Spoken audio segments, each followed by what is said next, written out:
Hello friends, आज हम बात करेंगे क्लास 8 की जो हमारी एनसीईआरटी है ज्योग्राफी की। उसमें हम पिछले 5 चैप्टर को कंप्लीट कर चुके हैं। ये मेरा छठा चैप्टर है जिसका नाम है मानव संसाधन। इसको जानने से पहले इसका एक बार रेफरेंस देख लेते हैं कि इसमें बेसिकली क्या बात करने वाले हैं। इसमें हम बात करेंगे कि जो मानव है ये किस प्रकार हमारे पृथ्वी का महत्वपूर्ण संसाधन है।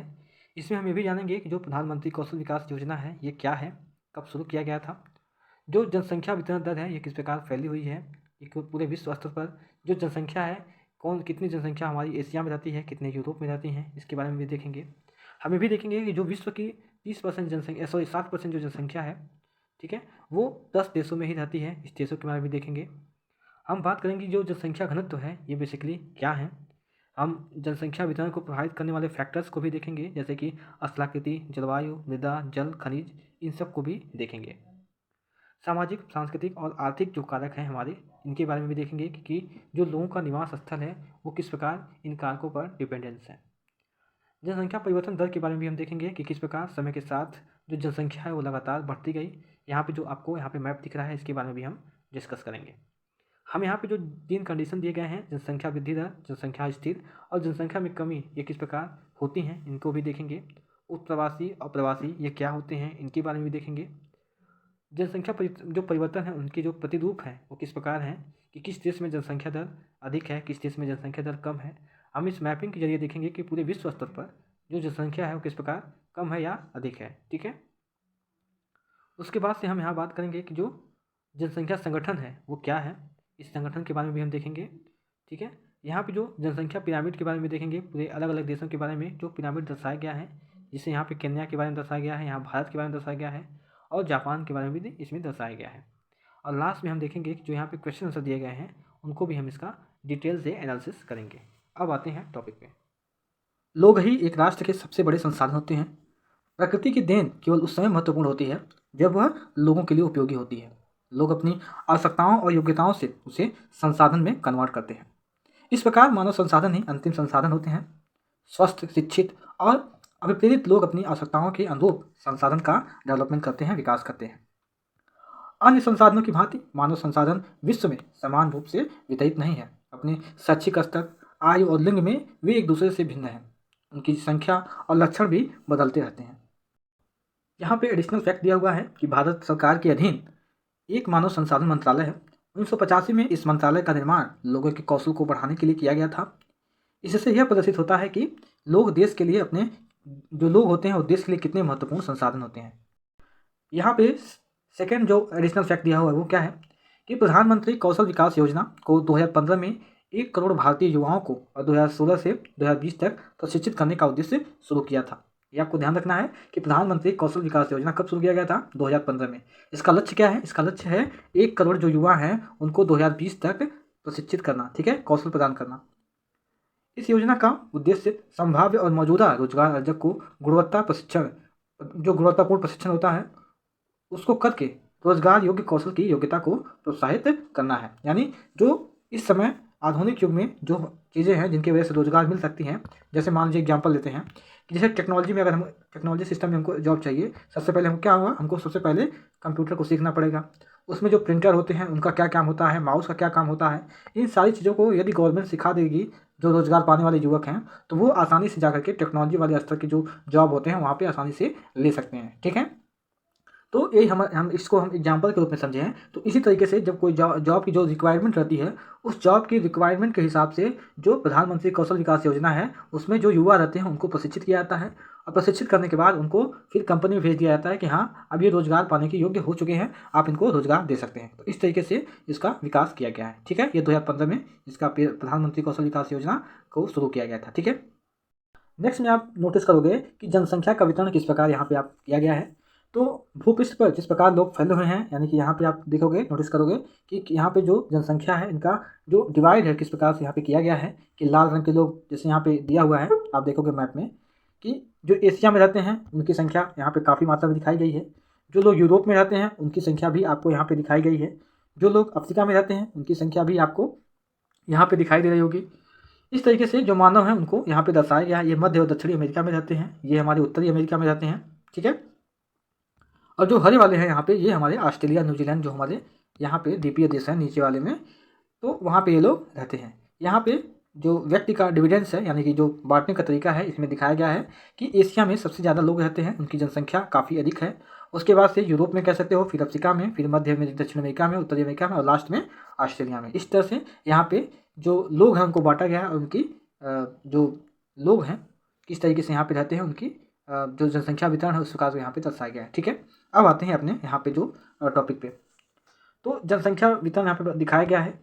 विश्व की जनसंख्या का 90% से अधिक भाग भूपृष्ठ के लगभग 30% भाग पे निवास करता है। मीन्स ये हुआ कि जितनी भी जनसंख्या हमारे विश्व में है उनकी 90% जो जनसंख्या है वो मात्र 30% जनसंख्या जो भूभाग है, ठीक है, यदि हम मान लेते हैं कि यहाँ पे 100% है, यहाँ पे 100% भूभाग है, ठीक है, तो उसका हम 30% अगर निकालेंगे तो उस पर पूरे विश्व की जो 90% जनसंख्या है यहाँ पे रहती है। ठीक है, जो बाकी जो 10% जनसंख्या है वो बाकी 70% जो भूभाग है वहाँ पे रहती है। आई होप आपको क्लियर हो गया होगा।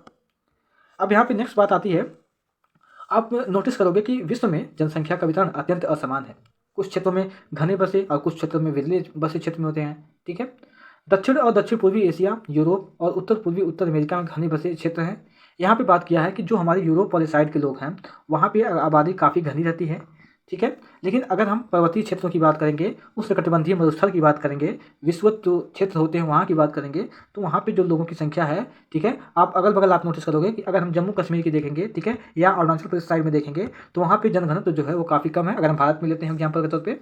लेकिन अगर हम मिडिल साइड में आएंगे, ठीक है, तो वहाँ पर जनघनत्व अधिक होता है। ठीक है, तो इस तरीके से हम विश्व स्तर पर भी ले सकते हैं कि जो हमारे पर्वतीय वाले एरिया होते हैं या जो मरुस्थल वाले एरिया होते हैं या जो उष्णकटिबंधीय वाले एरिया होते हैं जहाँ पे ज़्यादा गर्मी पड़ती है या ज़्यादा जहाँ ठंडी पड़ती है, वहाँ पे लोगों का जो जनघनत्व है या लोगों के रहने की जो योग्यता है वो काफ़ी कम होती है। ठीक है, फिर यहाँ पर बात किया हुआ है कि विषुववृत्त के दक्षिणी की अपेक्षा विषुववृत्त के उत्तर की ओर लोग अधिक रहते हैं। यहाँ बात किया है, जैसे मान लीजिए हमारा ग्लोब है, ठीक है, ये उत्तरी साइड है, ये दक्षिणी साइड है। तो यहाँ पे बात कर रहा है कि जो दक्षिणी साइड में जो लोग रहते हैं उनकी संख्या कम है एज़ कम्पेयर टू उत्तरी साइड में। उत्तरी साइड में हमारे यूरोप आते हैं, हमारा भारत भी यहाँ पे स्थित है। ठीक है, और यहाँ पे दक्षिणी और उत्तरी अमेरिका यहाँ पे स्थित है। ठीक है, और यहाँ पे ऑस्ट्रेलिया स्थित है। तो जो मेनली जो लोग रहते हैं वो हमारे उत्तर साइड में ही रहते हैं। यहाँ पे लोगों की संख्या काफ़ी कम है, यहाँ बेसिकली यही बताया गया है। ठीक है, अब यहाँ बात आती है कि विश्व की कुल जनसंख्या के लगभग 3/4 लोग 2 महाद्वीप एशिया और अफ्रीका में रहते हैं। विश्व के 60% लोग केवल 10 देशों में रहते हैं। इन सभी में 10 करोड़ से अधिक लोग रहते हैं। अगर हम उन 10 देशों की बात करेंगे तो सबसे पहले नंबर चीन आता है, उसकी जनसंख्या अधिक है। उसके बाद Bharat, USA, Indonesia, Brazil, Pakistan, Bangladesh, Nigeria, रूस और लास्ट में जापान। ये जो 10 देश हैं यहाँ पे पूरे विश्व की लगभग 60% जो लोग हैं यहीं पे 10 देशों में रहते हैं। ठीक है, अब नेक्स्ट में जो हमारा आता है वो है जनघनत्व। ठीक है, जनसंख्या का जनघनत्व। तो पृथ्वी पृष्ठ के एक इकाई क्षेत्र में रहने वाले लोगों की संख्या को जनसंख्या का घनत्व कहते हैं। ठीक है, अभी हम इसको आगे देखेंगे। समान रूप से प्रति वर्ग किलोमीटर में व्यक्त किया जाता है इसको। संपूर्ण विश्व का लगभग जो औसत जनघनत्व हो वो 51 व्यक्ति है, 51 व्यक्ति प्रति किलोमीटर। ठीक है, सबसे अधिक जो जनघनत्व है वो मध्य एशिया, दक्षिण मध्य एशिया में है और इसके पश्चात पूर्वी एशिया और फिर दक्षिण पूर्वी एशिया में ये है। यहाँ पे एडिशनल बात किया है कि भारत की जनसंख्या का जो औसत घनत्व है वो 382 व्यक्ति प्रति वर्ग किलोमीटर। इसको आपको नोटिस करना है कि इसको ध्यान रखना है कि हमारे भारत का जो जनघनत्व है वो 382 व्यक्ति प्रति वर्ग किलोमीटर है। ठीक है, अब यहाँ पे बात किया है कि जनसंख्या वितरण को प्रभावित करने वाले जो फैक्टर हैं वो कौन कौन से हो सकते हैं। तो आप देखोगे कि सबसे पहले हम कहते हैं कि भौगोलिक स्तर। भौगोलिक स्तर में क्या होते हैं? स्थलाकृति। लोग सदैव पर्वतों और जो पठारों की तुलना में मैदानी भागों में रहना पसंद करते हैं, आपको भी पता है, क्योंकि ये क्षेत्र खेती, विनिर्माण और सेवाएं क्रियाएं जो होती हैं, सर्विस सेक्टर, वो यहीं पे उपलब्ध होती हैं। गंगा के मैदान के किनारे विश्व के सबसे घनी और बसे जो क्षेत्र है वो यहीं पे है। जो नदियाँ होती हैं उसी के किनारे, तो जो गंगा वाला इलाका है वहाँ पे काफ़ी घना बसा क्षेत्र है। जबकि आप देखोगे कि एंडीज, आल्प्स और हिमालय जैसे पर्वतों में यहाँ पे काफ़ी मात्रा में जो जनघनत्व है काफ़ी कम है। ठीक है, एज कम्पेयर टू हमारे मैदानी भाग। आपको भी पता है कि यदि किसी व्यक्ति को रहना है, तो हमने इसके पहले भी डिस्कस किया हुआ है कि कोई व्यक्ति जो है रहता है वो किन किन चीज़ों को खोजता है। उसके लिए पानी उपलब्ध हो, उसके लिए खाने के लिए जो फूड होते हैं, भोजन करने के लिए जो होते हैं, ठीक है, मटेरियल वो उपलब्ध हो, उसको रहने के लिए घर प्रदान किया जाए, उसको करने के लिए जॉब करने के लिए वहाँ पे प्रदान किया जाए। तो ये सारी चीज़ें कहाँ पे रहेंगी? ये सारी चीज़ें मैदानी क्षेत्र में काफ़ी मात्रा में रहती हैं। ठीक है, और जो हमारे पठार और पर्वत होते हैं वहाँ पे ये सारी चीज़ें मौजूद नहीं रहती हैं, इसलिए लोग वहाँ पे रहना पसंद नहीं करते हैं। क्लियर है? तो हमने स्थलाकृति के बारे में देखा। अब आते हैं जलवायु की तरफ। लोग सामान्य रूप से चरम जलवायु जो अत्यधिक गर्म अथवा अत्यधिक ठंडी हो, जैसे कि सहारा मरुस्थल, रूस के जो ध्रुवीय प्रदेश हो गए, कनाडा और अंटार्कटिका में रहने से बचते हैं। इसमें बेसिकली ये बात किया हुआ है कि उसके जलवायु को भी लोग देखते हैं कि जहाँ पे ज़्यादा गर्मी पड़ती है वहाँ पे जाने से बचते हैं, या जहाँ ज़्यादा ठंडी पड़ती है वहाँ पे जाने से बचते हैं। जो इसका मिडिल पोर्शन होता है वहाँ पे लोग रहना पसंद करते हैं। ठीक है, अब आते हैं अपने मृदा की तरफ। मृदा में क्या होता है कि उपजाऊ मृदा कृषि के लिए उपयुक्त भूमि प्रदान करती है। भारत में गंगा और ब्रह्मपुत्र, और चीन में हुआंग्यू, चांगजियांग ये नदियां हैं। ठीक है, मिस्र में नील नदी, और ये यहाँ के जो इलाके होते हैं, नदियों के जो इलाके होते हैं वहाँ काफ़ी उपजाऊ मृदा होती हैं। अब क्यों होती हैं? क्योंकि जब नदियों में बाढ़ आती है तो ये काफ़ी मात्रा में यहाँ तक घेर लेता है। फिर जब बाढ़ की मात्रा कम होती है तो यहाँ पे जो मिट्टियाँ होती हैं वो काफ़ी उर्वरक हो जाती हैं, यानी कि काफ़ी उपजाऊ हो जाती हैं। जो हमारा बाढ़ग्रस्त वाला एरिया रहता है वहाँ की जो मिट्टी होती है वो काफ़ी उपजाऊ होती है। ठीक है, तो यहाँ पे काफ़ी मात्रा में जो मिनरल्स हैं, जो अनाज हैं, वो यहाँ पे उगते हैं या पैदा होते हैं। ठीक है, तो मिट्टी भी एक फैक्टर हो जाता है। अब चूँकि हम अगर पर्वतों पे रहने के लिए जाएंगे तो वहाँ का जो एरिया है वो काफ़ी ऊबड़ खाबड़ है। यहाँ पे न खेती हम आसानी से नहीं कर सकते हैं। ठीक है, या पानी जो देने की प्रक्रिया होती है उसमें दिक्कत होगी। ठीक है, तो जो मैदानी वाले इलाके होते हैं जहाँ पे नदियों से पानी आसानी से मिल जाते हैं, अगर हम मैदान में अगर यहाँ पे खेती करते हैं तो यहाँ से नदियों से हमको पानी मिल जाता है, और यहाँ पे हम रहते हैं तो इसका देखभाल भी कर लेते हैं, तो इसलिए भी हम यहाँ पे रहते हैं। तो हमने थर्ड फैक्टर को देखा कि जो मृदा है उसके वजह से भी हम यहाँ पे रहते हैं। अब फोर्थ वाले फैक्टर पे आते हैं, वो है जल। लोग उन क्षेत्रों में रहने की प्राथमिकता देते हैं जहाँ अलवणीय जल आसानी से उपलब्ध हो। ठीक है, विश्व की नदी घाटियों जो बसे होते हैं क्षेत्र नदी घाटियों के बगल में, ठीक है, वहाँ पे काफ़ी घने जो सॉरी इसे कहने का सेंस ये है कि जो नदियाँ होती हैं वहाँ पे हमको पता ही है कि वहाँ पे लोग बसते हैं, क्योंकि उसका जो पानी होता है वो खारा नहीं होता है। लेकिन जो समुद्री वाले इलाके होते हैं उसका पानी क्या होता है? खारा होता है, वो पीने योग्य नहीं होता है।